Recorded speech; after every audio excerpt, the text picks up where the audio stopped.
मेरी video viral करी जा रही है कि मैंने गाली दी है। ये बात बिल्कुल सही है कि मैंने गाली दी है, मुझे गाली दी गई, मेरे माँ को गाली दी गई, तो गाली मैंने भी दिया है। और मुझे बताया जा रहा है कि मैं जिला अध्यक्ष होकर दलाली करती हूँ, तो मेरा रिकॉर्ड निकलवाया जाए अगर मैंने कहीं किसी थाने पे बैठ के दलाली करी है। ये हमारा परिसर है, हमारे क्षेत्र का थाना है। मैंने अपने 3 साल के कार्यकाल में इस थाने पे कभी अपना कदम नहीं डाला है। अगर मैं गलत हूँ तो मुझे पद से पदमुक्त किया जाए। अगर मैं सही हूँ तो माननीय महाराज जी से, योगी आदित्यनाथ जी से मेरा निवेदन है कि मुझे न्याय मिलना चाहिए, क्योंकि हम जैसी पता नहीं कितनी महिलाएं प्रताड़ित हो रही हैं। और जब उनका पति और बेटा मारा जाएगा तो वो मजबूरन गाली देंगी, वो विवश हो जाएंगी गाली देने के लिए, रोड पे उतरने के लिए, धरना देने के लिए वो विवश हो जाएंगी, उन्हें रोड पे आना पड़ेगा। 5 दिन से मेरा छोटा सा बच्चा है, इसने उन्हें नहीं उठाया है। मेरा महाराज जी से एक ही निवेदन है कि मुझे न्याय मिले बस, नहीं तो हम अपना जान यही महुआ थाने में दे देंगे।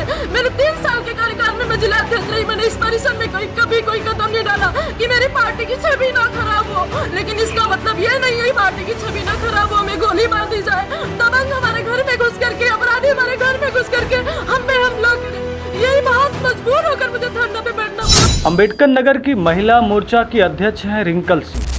आजकल इनकी सुनवाई नहीं हो रही है, रो रही हैं, बिलख रही हैं और लोगों के पैरों में गिर रही, फिर भी इनको इंसाफ नहीं मिल रहा है।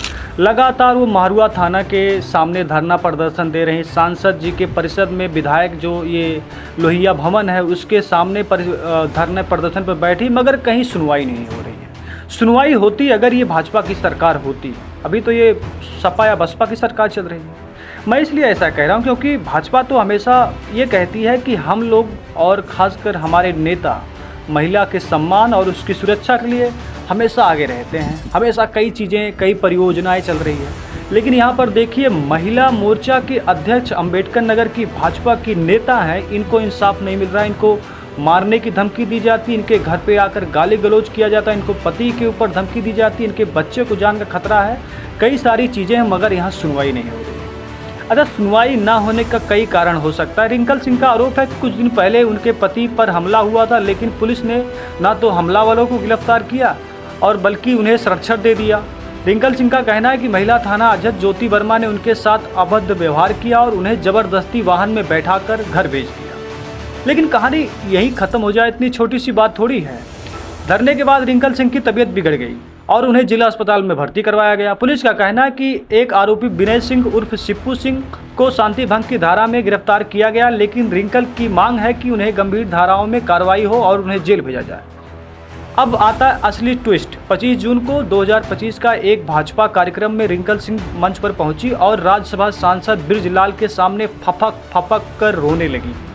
उन्होंने सांसद के सामने हाथ पैर जोड़े और कहा कि उनकी अपनी ही पार्टी की सरकार में सुनवाई नहीं हो रही, तो ऐसे में जनता की क्या सुनवाई होगी। रिंकल सिंह ने भाजपा के अंदर चल रही गुटबाजी का जिम्मेदार बताया और ठहराया। उन्होंने कहा कि कुछ नेता उन्हीं के खिलाफ साजिश कर रहे हैं और इसीलिए उन जो आरोपी उनके ऊपर कोई कार्रवाई नहीं हो रही। बात कुर्सी की है।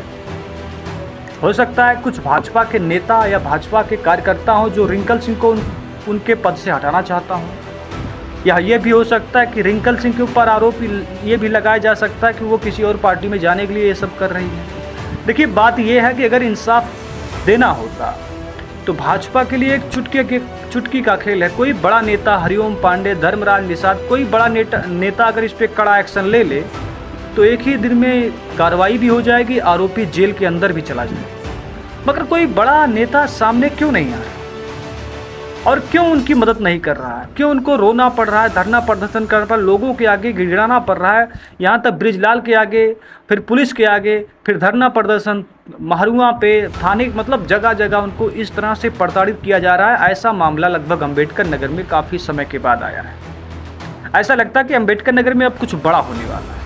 लेकिन बड़ा होने वाले का मतलब या क्या इनको पार्टी से निकाल दिया जाएगा, या पार्टी से निकालने की पूरी तैयारी इसमें चल रही है, एक साजिश बनाई जा रही जिससे इनको निकाला जा सके, या फिर ये कोशिश कर रही हैं कि कुछ अलग हो।